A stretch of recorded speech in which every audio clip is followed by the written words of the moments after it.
Hey guys, how's it going? Thanks for coming. I'm Nick, and this is Real Life Money, where we talk about real life and money, because you know schools aren't, so let's get started.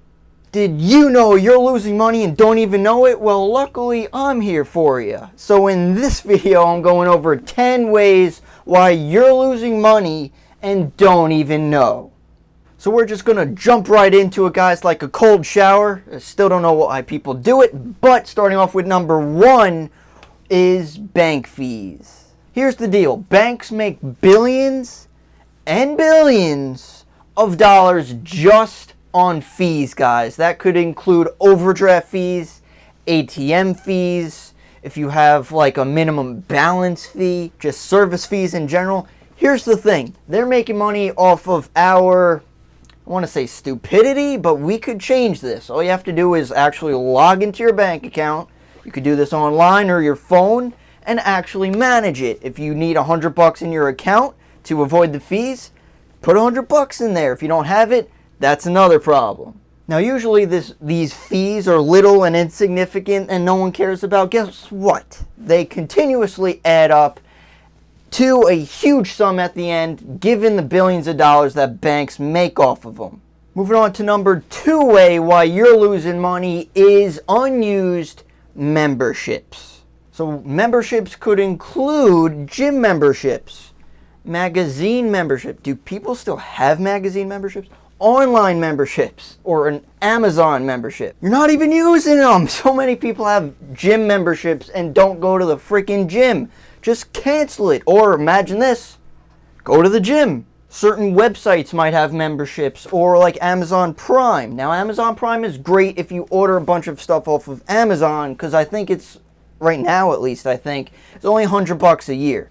So if you get a bunch of orders, that obviously saves you a bunch. But if you only have like a couple orders a year, spend the $5, $10 in shipping instead of the $100 per year.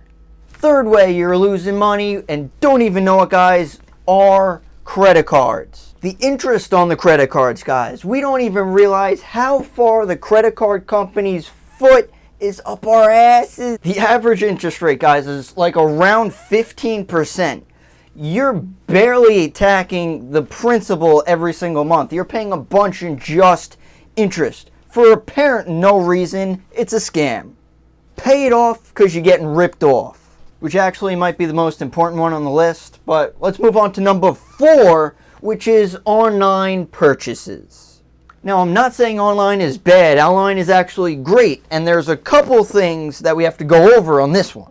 First, if you shop at a store or just look at one website, you could be losing a bunch of money. You could compare and contrast different websites. Maybe if you're looking on Best Buy, check out Amazon as well. Check Amazon for anything. The different prices could vary by a couple bucks or sometimes a good amount. So that tip might be a little obvious, but the next one with online purchases is the shipping cost.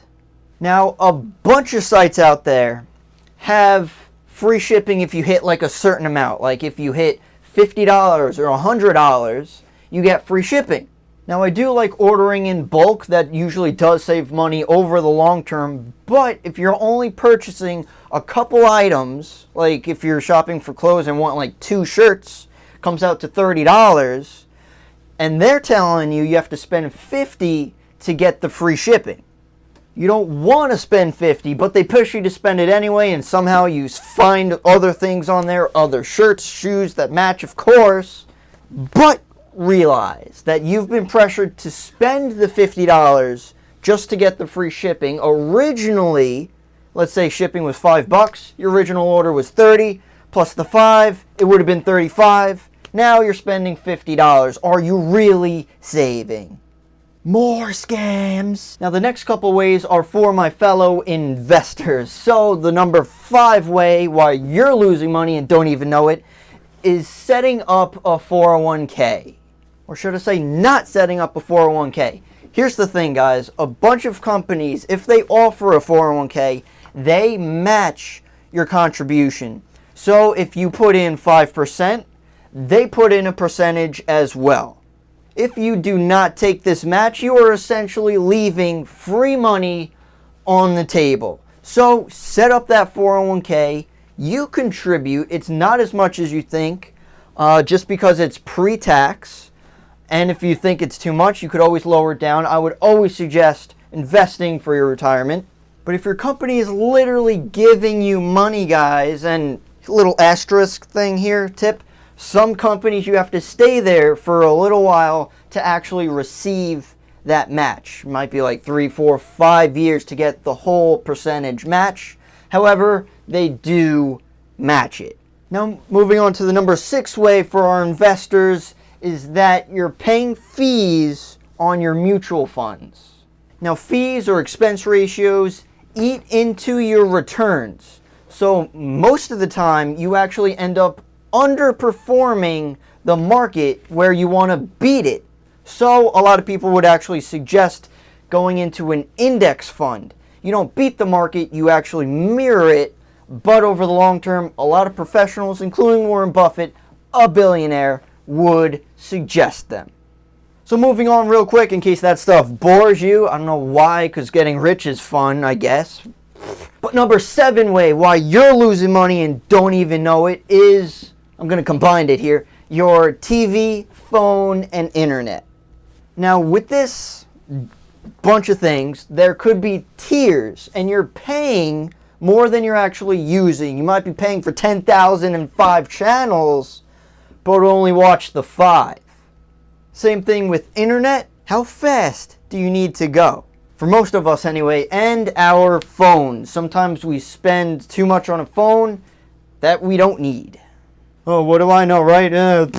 Buying shit you don't need. Whatever. Well, if you don't believe in one of these guys, I have 10 of these bad boys. That's why I'm moving on to number 8, which is food and drinks at restaurants. Some, if not many people, order more than they actually need. They order appetizers, entrees, desserts, continuing on forever with coffee and cakes. Now, if you're hungry and want to get whatever, then get whatever. Just realize you're spending that whatever.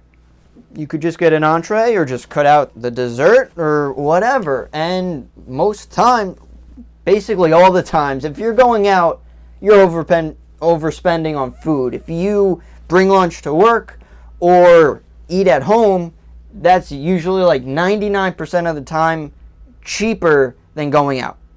So for this one, I'd suggest a good balance in between. Have fun, do whatever you want, but be responsible. Steak and sushi, baby. Coming up on number 9, something I hate with a passion, is the lottery. How do I put this lightly? You're not going to win. People play their entire lives, guys, and they don't win as much as they think they do. You have a higher chance of being attacked by a shark right now. You don't even have to be near water. That chance is more than winning the lottery. I will bet against you winning every single time because there's a large possibility it's not happening. If somehow you do, then by all means, good luck. So I would suggest saving it. God forbid you do something so crazy like that. Some example that I actually heard, which was really interesting, lottery or buying lottery tickets is a tax on the poor / middle class. Like, think about it. It's really unlikely, guys. Like, it gives us false hope of basically doing nothing, picking a couple of numbers and getting rich. Everyone wants that. That's why we chase that dream, because we will love it. We kind of know in the back of our heads, nah. And driving up to big old number 10, which is our cars, more specifically car leases. Now, I despise car leases, guys, for multiple reasons. For the majority of us, it is a ripoff. There might be certain exceptions that it might be better, don't get me wrong. But for most of us, you're getting ripped off. So after every single lease, they're probably going to push you to spend a little more. Oh, what's 50 extra bucks a month? You could afford that. So a lot of us would probably get suckered into that. And if not, you'll just get another lease. Average is like 3 years. So in 3 years, you'll get another one, and another one, and another one, until forever. Here's a thought. If you pay it off, you have no more car payments, and you could use that money. May I say, save it. Average car payment is between $400 and $500. Imagine saving $400 to $500. What? And you thought it was over. Well, bonus time. We're coming up on way number 11. Why you're losing money and don't even know it is schools. Now, school is great. You could use it very well, of course. However, I put this on number 11 because if you're simply not using what you went to school for, that's a waste of money. If you're not using your schooling, it's kind of a waste, so you're losing money on that without you knowing. So those are the ways that you guys are losing money and don't even know, guys. If you have any questions, comments, concerns, leave them down below. I'd love to hear what you guys have to say. And don't forget to subscribe to my channel, Real Life Money, where we talk about real life and money, because not many people are, guys. Thank you so much for watching, and I'll see you in the next one.